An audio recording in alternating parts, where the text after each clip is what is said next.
We've been asked a very interesting question. I think it's a very interesting one anyway.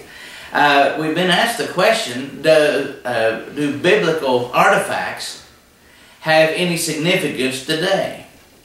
Now, I thought that quite fascinating. I suppose people think about such things as the Ark of the Covenant.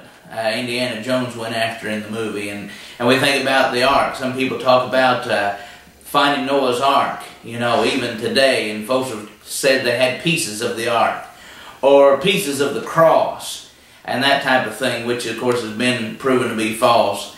But someone said, well, what about biblical artifacts? What about things we could find that might, be old, be from Bible days? Do they have any significance at all? I suppose if you could find something like that, I'm not saying they don't exist, but I'm saying if you could find things like that, if you could hold on to them, if you could touch them or keep them at your house, what purpose would they serve? It's fascinating. Whenever I open the Bible and begin to read and study, I find that whenever God was using something, it was useful for that time, but whenever He was done, He got rid of it. The God of heaven is no pack rat. And for example, we think about the ark that Noah and his family and all the animals and so forth, and it was useful for a time. And it said it landed there within the mountains of Ararat. But after that time, we don't read anything else about it, do we? When it came to the Ark of the Covenant, and what was used during those days of wandering, during those days before Solomon built the temple, the tabernacle, of course, was used. Then the ark and so forth was brought into the temple after the destruction of the temple, and the furniture, the gold, and all of that's taken away by Babylon. After that, we really don't read about the ark anymore, do we? After that, we really don't read about those things as such. What happened to them? Where are they? See, I don't know. What's happened to those things?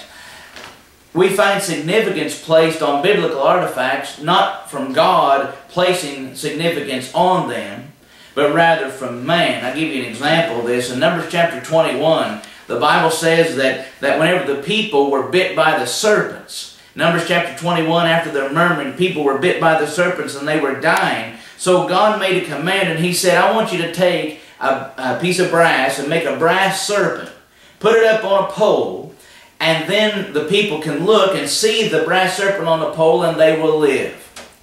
And that's exactly what happened, Numbers chapter 21, from verse 1 down to about verse 9. And through there you can read about this. And then after the book of Numbers 21, we really don't read about it anymore. And we might think, well, it just kind of faded into obscurity. 2 Kings chapter 18 tells us about it.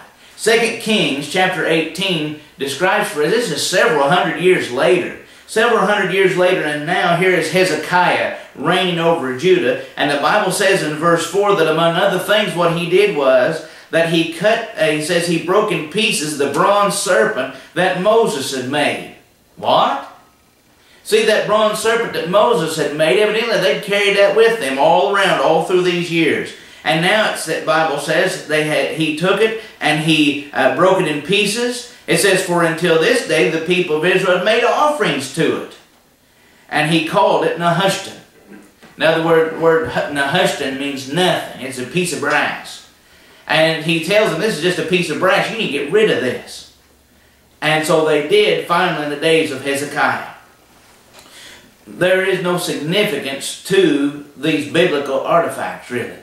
And someone may say, well, I know where the Holy Grail is. Well, you might know where it is and what happened to it and so forth.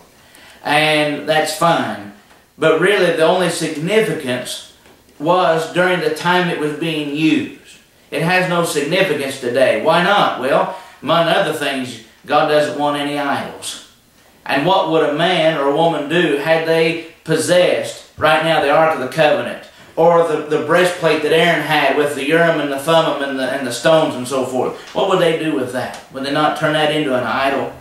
Or if you could really find the Noah's Ark, or if you could really know about the actual piece of wood that Christ was crucified on, would people not turn that into an idol? Absolutely. God said, thou shalt have no other gods before me.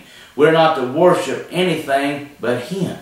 And for that reason, if nothing else, for that reason, you're not going to find those types of artifacts.